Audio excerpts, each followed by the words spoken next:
Good evening, ladies and gentlemen. Welcome to Reference Point. I'm your host, Dave Cokerhook, and today we have a guest who I'm very happy to say has come back to visit us again, Sumant Pendharker, who has been a guest on Reference Point a couple times before. He is the founder of an organization and foundation called K12 Counts, and we're going to talk more today about what's been happening with K12 Counts in the last year or so since he was here, and hopefully give you some information that will be actionable for you when it comes to helping the generations to come manage to get through the school systems and achieve that level of education that they need for what's coming down the pike for us pretty quickly. So, Sumant, thanks for coming. Good to see you again. Thank you. Nice to be back here again.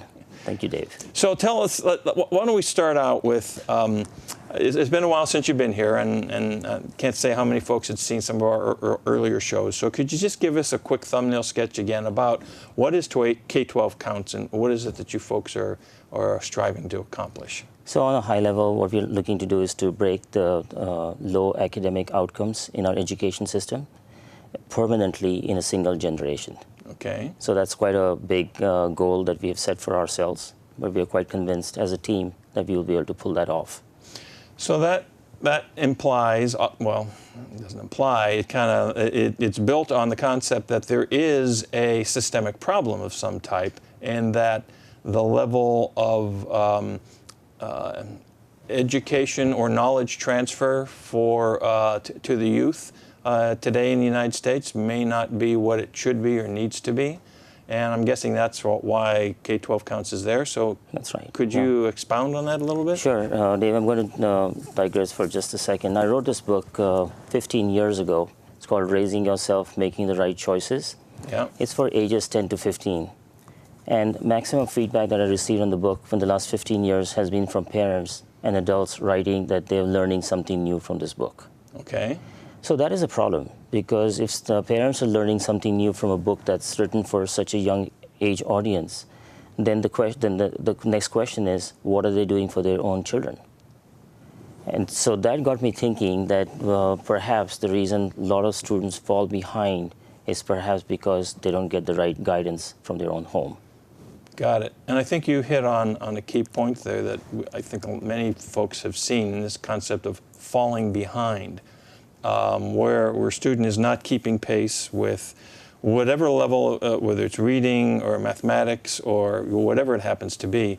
But what happens to those students? They're not quite cutting it, but when I was in the school system, you know, I'm not going to tell you however many years ago, but a long, long time ago, if you didn't achieve that necessary level of competency, then you were held back a year, and you went through the stuff again so that you could get it.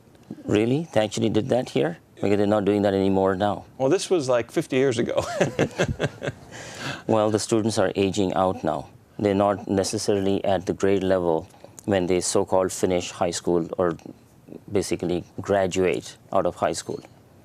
They're sometimes several grades behind. And the unfortunate part in this whole equation is oftentimes these students don't even know that they are that much behind. And they'll end up in They don't college. realize they're behind? No, they don't realize how behind they are. Unless there are exams or tests that they take which calibrate for them where they are at that point of time compared to their grade level, that would be the way for them to know where they stand and how behind they are. But they're not getting that kind of orientation? No, they're not. Why? Well, there are a few things. For the last 60 years, and I have friends who are in that age group who have shared their experiences with me, there's been a system where students just age out.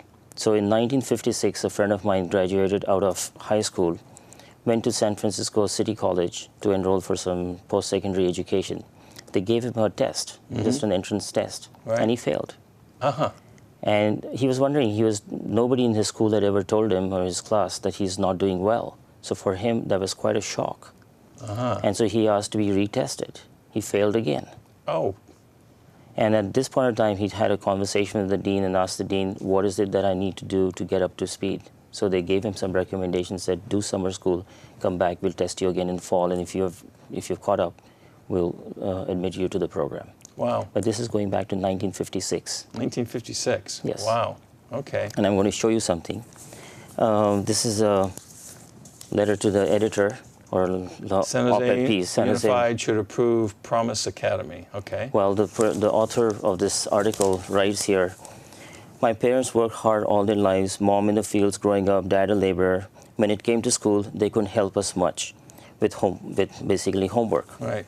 And then she said, I didn't realize how poorly my own K12 education had prepared me for college until I enrolled at so-and-so college. It took me 6 years to complete my associate's degree because I basically had to do high school all over again through remedial math and English classes.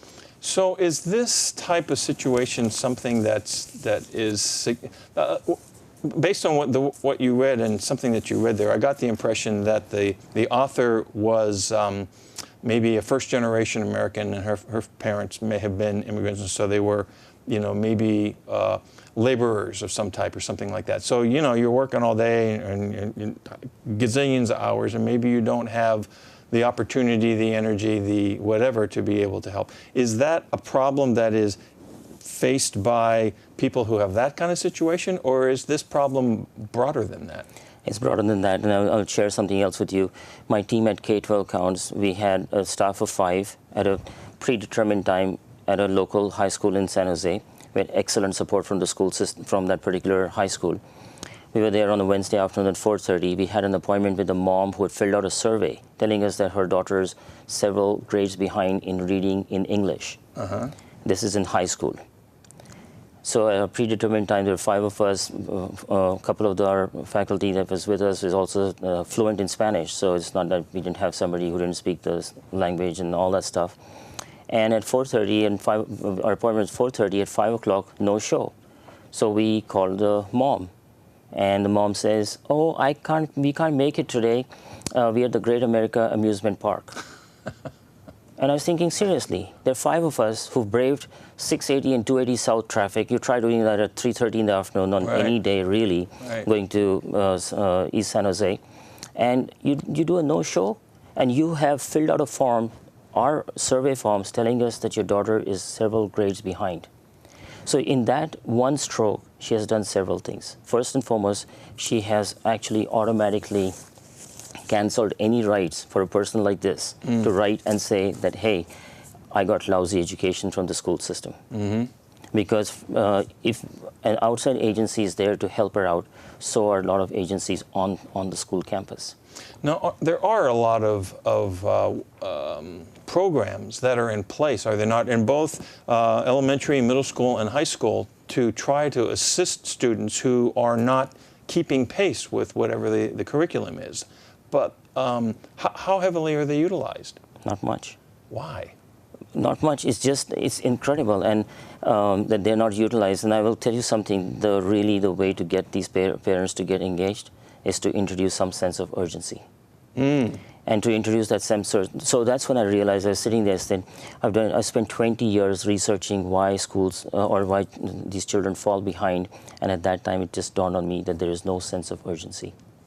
So I'm going to ask you to freeze this thought for just a minute. Okay. Whenever I travel worldwide and I'm in the plane or something, and I always ask folks around me, are you planning any vacations this year or something? And invariably, I get a response from parents saying, no, not this year. Our son or daughter has his or her 10th board or the 12th board exam, and we've canceled all vacation plans because we have to focus and make sure the child is not distracted in any way for these board exams. And it dawned on me that in the United States, more than 40 states here have eliminated or somehow diluted down the high school exit exam. So this mom who set back her own daughter years away from graduation didn't have a sense of urgency because there's no goal post, there's no goal line.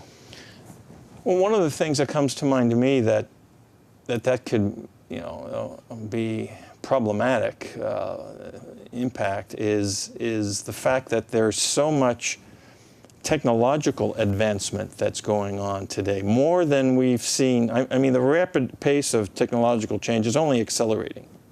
I was telling you about a book, I brought a copy with me, it's called The Fourth Industrial Revolution by Klaus Schwab. And in it, he talks a lot about how these changes in things like artificial intelligence and machine learning and, and a few other things are going to have a substantial impact on what used to be the traditional jobs that even if you didn't have much of a high school diploma, you could get. Okay. And those jobs are not likely to be there. Automation, you can go to a lot of factories these days and you don't need as many people to do the things that you may have needed to do. I heard something on 60 Minutes yesterday where the gentleman who founded Shake Shack has his first store that's going to open that has no attendance. You go in and you order through a kiosk, you pay right there, and the food is delivered, but there's no person to take your order. There's no person that you see. So this stuff is going to create a tremendous amount of impact. So if you don't have an education level that is going to allow you to understand and embrace the technologies, what's going to happen?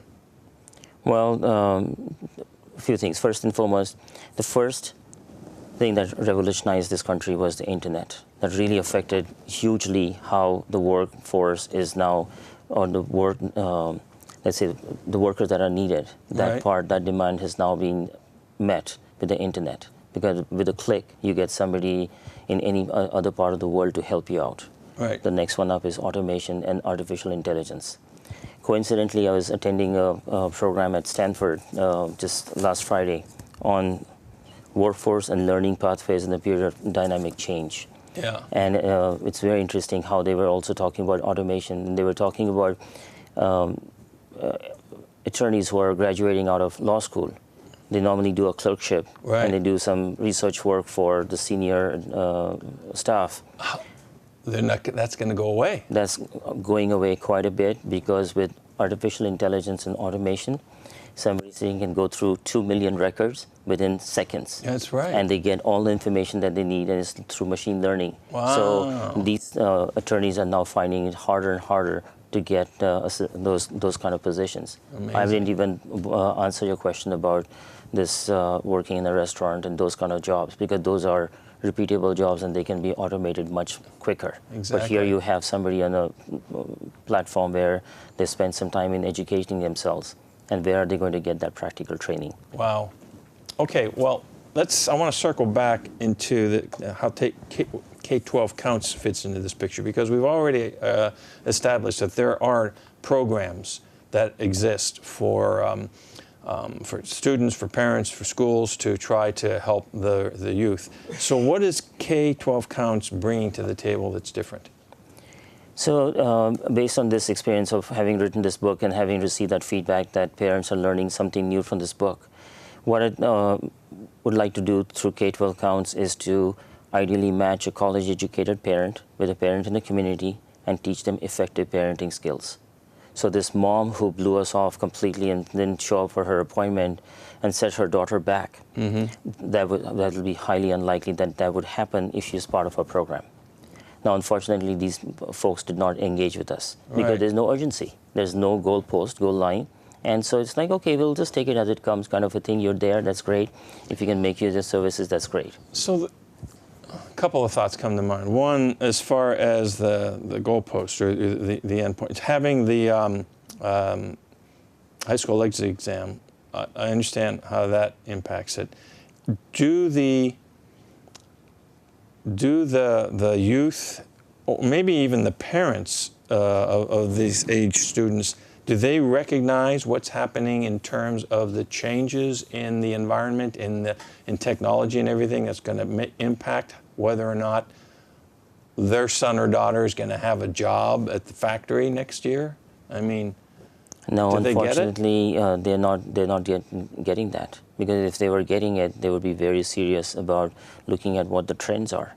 So few people read the newspaper these days. They don't see the actual well-written articles. A lot of the information on the internet, as we all know, is curated. Yes, so once they make certain selections, that's all really that they see, whether they're buying a mattress or they're looking at taking a vacation. But they don't see what the trends are. And so the internet hit. And if you, good old J.D. Vance's book, The Hillbilly Elegy, when I was writing this book, I wrote this book, sorry, you were going to say something? No, go ahead. was writing this book, I was wondering when I was working in high tech, that why is it that kids who grow up in this country don't apply for all these technology jobs, especially in the mid to late 90s when we had the whole .com boom. And when I read his book, I realized that parents were just clueless. They have no idea what's going on. And this is close to the Appalachian Mountains, but it doesn't matter. It's in this country. This is a book that you're talking about. It's called The Hillbilly Elegy, and the author is a gentleman by the name of J.D. Vance. I don't know if you guys can get a shot of this. But you told me about this book, and I read it, and it's really very interesting because he grew up or was born in a town called Jackson, Kentucky, I think it was. So he was one of the Appalachian people, all right? And the book really was fascinating when he talked about the somewhat dysfunctional family infrastructure, but the thing that, and how just about everybody in his community that were there in Kentucky, and then when they moved to Ohio, because that's where the jobs were, everybody in that environment had a similar sort of dysfunctional family structure, but the thing that made a big difference for him was that there were a couple of people, and his grandparents actually, that were pushing him in the direction of getting an education, much more so than his mom and dad or anybody else in his community, which was fascinating to me. And that seemed to make a huge difference for this young man. So what I'm hearing you say is that there's not a level of involvement or appreciation amongst either the students or their parents for what needs to happen. You created a graphic. I think it's, I want to show you guys this one. I think it's slide number 3. It's the mountain slide, because I think this is relevant to what we were talking about here. Pull that, yeah, this is the, talk about this slide. Okay, so I had this slide sort of custom made by an artist. I wanted to show that there's a lot of conversation around immigrants and U.S. born, and they always talk about immigrants falling behind or immigrants not doing too well. They're taxing the system. Sure, yes, they are in certain ways, and in certain ways they are not. And we see that in Silicon Valley. I mean, it's full of immigrants, and they come here and found their own companies, and they're up and running, and their children do well because the parents are involved. So it's not a question that they don't have the language skills, and they have an attitude that my son or daughter has to do well educationally. So they get involved. Okay, and so when we look at the slide, so you got the immigrants and whatnot in the U.S. born, and the chasm in the middle. Talk about what is the. So I wanted to show on this slide that there's that whole part of going to the remedial part of education. So these students go right up to K12, the so-called graduate out. In our case, they're not really graduating out; they're aging out. They go to college. They realize, oh, I'm behind. They have to go back several steps, as this person wrote in her article to the San Jose Mercury News, and they have to go back and relearn. And they should know that. They should know that they are behind. Right. And they just don't seem to know that. And this is not tied to a level of affluence, is it? No, it's not. It's across the board. And that's when I read J.D. Vance's book, and I had that one before. I actually read his book. And I realized that it doesn't matter whether it's an immigrant or somebody who's native born. I mean, his whole family, generations in the United States, and they're falling behind. You were telling me, I think, about someone that you had met or heard about whose parents were NASA engineers or whatever, and this a young person didn't get the kind of go get your education kind of a support that that I got when I was growing up. That was an interesting story. That's right. And so she's local, and I hired this young lady just when she had finished her high school, and I decided to hire her as an intern for my business. And then as part of my basic interview, just asked her, I said, so how much is 40% of 100,000? And she could not give the answer of that. And she started with, how about 35? Or let me think. And she's looking at my expression probably in my face, and I do play poker once in a while, so I don't think I gave away anything. And she could not answer the question. And she's a daughter of NASA engineers. Wow. So it's got nothing really to do with, if the parents are not watching over what their children are doing and how they're doing vis-a-vis the school system, it goes nowhere. And I'm going to add one more thing too. I have a friend who's born in Sunnyvale. Yeah. His parents started an electronics company back in the 60s or so. By the 70s or 80s, they'd made enough money. They sold the company. This is Sunnyvale, heart of Silicon Valley. Right. Sold their company and basically sailed off. Both were into sailing. That's not just a joke part of it. They're actually, that's what they enjoy doing, sailing around the world. Both their sons, zero guidance at home.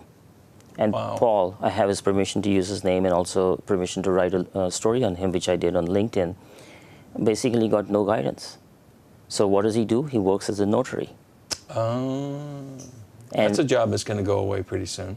Well, more than that job going away, it sort of rubs the salt in his wound that he's looking at all the loan applications, and he's looking at what folks who are either born here, the similar age as him, or making today versus what he's doing for a living, while he had the potential to do good as well. He just didn't get that. Okay, so how do we change this? I understand what K12 Counts is trying to accomplish. It is a significant task, okay? So how do we go about doing this? I mean, how do we get the parents and the extended families to engage, okay? What can your organization do? What can the people who are listening do? What has to happen in order to change this around? Your target is to do this in one generation. We have to start. So how do we go about that? Okay, now, before I answer that question for you, I want to tell you something. The whole thing about the whole one single generation, it's somehow stuck in my mind that that's the goal that we should have. But if you look at one of the slides that I sent you with the projections for automation and by when, that's a very profound slide that should also Slide 4. Let's pull that one needs up. to go up there because that's going to be an eye-opener for a lot of folks. Yeah. Automation and artificial intelligence expected to displace low-income jobs in unprecedented numbers by 2036. Yes. I've seen that. I can see that coming, yeah. And it's not a linear thing. It's going to be exponential. And so if you go to Amazon and look at the companies and their warehouses, as of, I think, maybe last year, they had 45,000 robots that they have deployed in their warehouses. See, here's the interesting thing about technology. As technology advances, it does create a vacuum for things that need to be able to be done, and you need skills to deal with those things that are more technologically inclined. So it's not that there will be no jobs, it's just that the kind of jobs are going to be significantly different, and the level of capability and education that you're going to need in order to accomplish it is something that's significant. So back to this question, we got about 4 minutes left in the show. How do we do this? How do you get people going? So it's going to be a triple play. On the first party, I would urge to bring about changes is the education system. And specifically, they have to do two things. They have to bring back the high school exit exam, and they need to stop aging out students from the school system. And is this something that people who are watching the show can write to their school board and say, we need to see this in our schools? Yes, they should be able to take that message back. And I'll tell you the thing, there's a reason why this has also come about. And the reason for that is the parents for the last 60 to 70 years in this country, and I have this with multiple folks who have shared their own personal experiences, the parents have completely abdicated their responsibility of being a parent, and they've left that in the school system. Right. It worked until the pre-internet era. Right. Things changed, and suddenly things became more in focus that the school system is failing. The school system is not failing, but they're failing sort of now because it's now out in the public's eye. Right. They have somebody they can blame. And who do they blame? They blame the school system. Like this mom and her daughter not showing up. Right. They will blame the school system. Sure, the public school system is failing us. Right. Because it's an easy target. But if the school system also needs to reestablish a contract, sort of it's a systemic problem. You to solve a systemic problem, you have to bring about that kind of a change that says to the parents that, hey, let us now sit at the table at the beginning of the school year and understand who has what responsibility. Right. And I don't think this has ever been defined to anybody, and certainly not the parents. Okay, so you said there were 3 things. And then K12 Counts. There you go. We come into the picture. We will provide the support nationwide on matching a college-educated parent with a parent in the community and teach them effective parenting skills. Okay, so the school systems need to take a responsible position for saying we're going to have these exit exams, okay? The parents need to take a responsible position for saying that we are going to be involved heavily within our child's education. K12 Counts is there to be able to participate, and I guess you need the student to kind of buy in a little bit too. Yes. So when we look at what can people do today, right now, when the show is over, and what can they do to help forward the momentum? The two responsible parties need to take action. And the parents have to realize that the choices that they make today for their child's education is going to affect the future earning power of their own child. And that could be a grandparent thinking about their grandchildren, or an aunt and uncle thinking about their niece or nephew as well. Yes, the famous "it takes a village" kind of a thing, but at the same time, the responsibility lies on the parents to step up to the plate and get engaged. So we've done a lot about this. I didn't mention to the folks earlier that they could send queries to us about what we're discussing here by sending an email to info@referencepointtv.com. But I know we've also put up your website, so they can go up to K12 Counts and communicate with you. So we kind of have to wrap up because we're down to the point where we only have about 35 seconds or so left in the show. But I think we've managed to establish the need, and I think we've identified a solution set. It's just a question of having the willpower and the taking responsibility at multiple levels to be able to solve the problem. I think everybody can look at it and say, yeah, there's a problem. And you can throw a lot of stones and say, he's the cause, or she's the cause, or it's the cause. But that's not going to be the solution. The solution has to be, like you said, a systemic solution to a systemic problem. So, Sumant, thank you for being here today. I really appreciate this. Hopefully the folks out there have learned something. Take action with your kids, with your grandkids, with your schools, to help the young people of today be the leaders of tomorrow. So, ladies and gentlemen, we'll see you next time on Reference Point.